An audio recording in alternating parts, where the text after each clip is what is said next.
La fin du 15e et le début du 16e siècle ont marqué une période de grandes explorations pour les puissances européennes. Poussés par la recherche de nouvelles routes commerciales et de richesses, ils se sont aventurés à travers l'Atlantique. La France était impatiente de revoir Gersau, Sassaret, Burris Power Pow, Wig, Rudu Tu, Wanranim, Wauvi. Je monte. Explorateur Jacques Cartier a mené 3 expéditions en Amérique du Nord entre 1534 et 1542. Il a exploré le golfe du Saint-Laurent et c'est aventuré à l'intérieur des terres, revendiquant le territoire pour la France. Les voyages de Cartier ont établi une présence française dans la région, mais n'ont pas mené à des établissements permanents à cette époque. Ces rencontres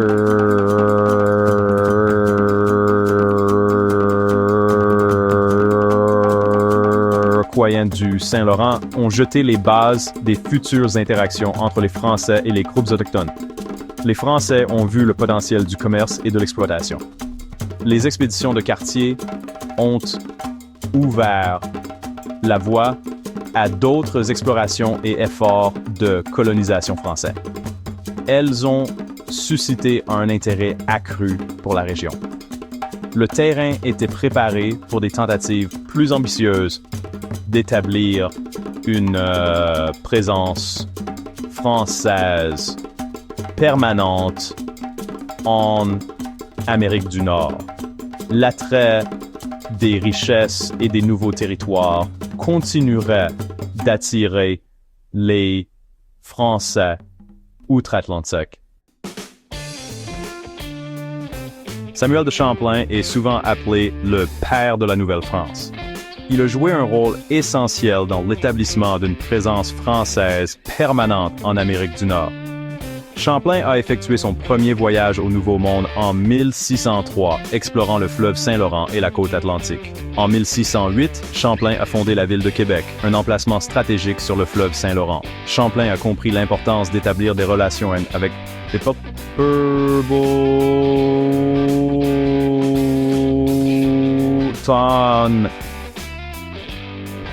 et a fort formé des alliances avec les Algonquins, les Montagnais et les Hurons, cruciales pour la survie et le succès de la colonie. La vision de Champlain s'étendait au-delà de la ville de Québec. En 1604, il a participé à la fondation de Port-Royal, dans l'actuelle Nouvelle-Écosse, marquant le premier établissement européen permanent au nord de la Floride. Port-Royal et la ville de Québec ont servi de plaque pour le Sherbrooke.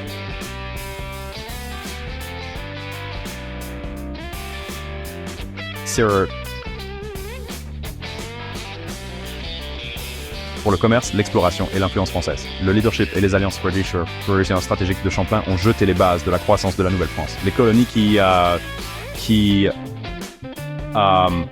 contribuaient à établir deviendraient des centres de la culture, du commerce et de l'exploration française pendant des générations. La vie en Nouvelle-France était semée d'embûches pour les premiers colons. Ils étaient confrontés à un climat rigoureux, à de longs hivers et à des pénuries alimentaires. La menace de la maladie était constante. Les colons comptaient beaucoup sur leurs compétences et leur débrouillard pour survivre. Ils dépendaient également des connaissances et du soutien de leurs alliés autochtones. Les Algonquins, les Montagnais et les Hurons habitaient depuis longtemps les terres de la Nouvelle-France. Ils possédaient une connaissance inestimable de l'environnement et étaient des chasseurs, des pêcheurs et des commerçants habiles. Ces nations autochtones ont reconnu les avantages potentiels des alliances avec les Français. Ils ont vu des opportunités de commerce et de protection mutuelle contre les groupes autochtones rivaux. Les Français comptaient sur leurs alliés autochtones pour le commerce, les conseils et la sauce. L'Auber.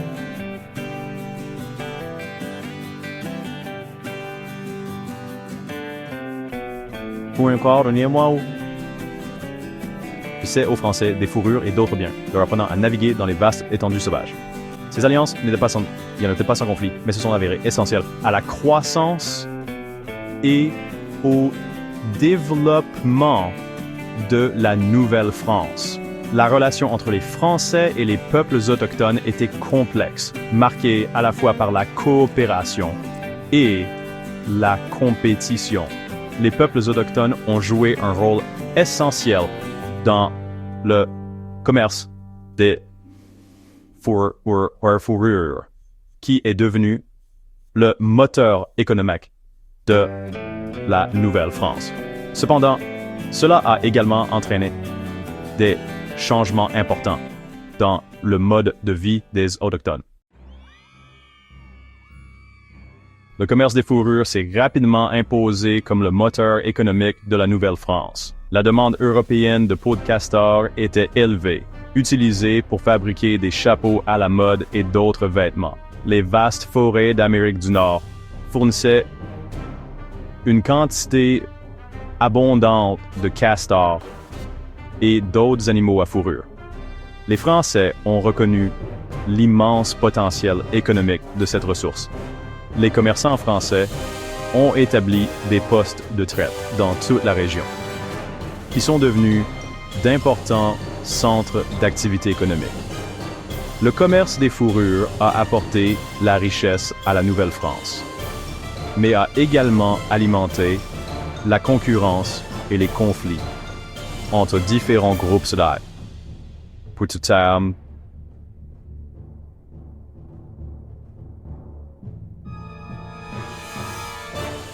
le commerce des fourrures a transformé les sociétés autochtones.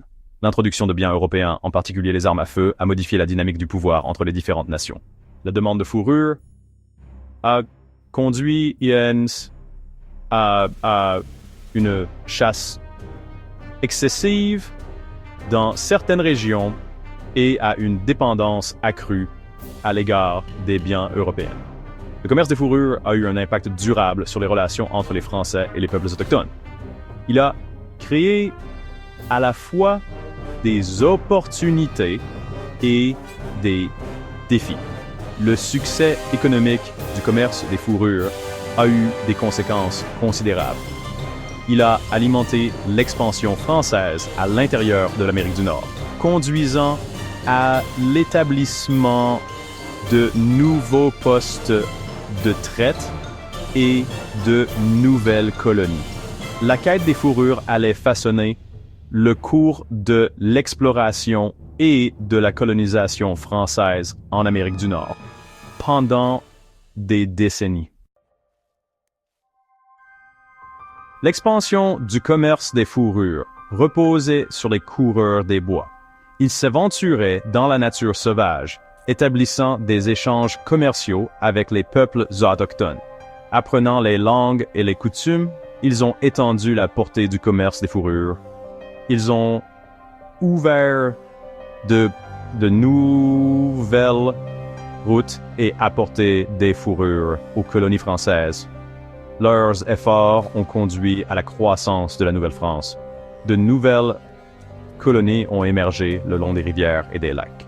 Le commerce des fourrures a façonné l'économie et la géographie de la Nouvelle-France. La couronne française cherchait à exercer un plus grand contrôle sur la colonie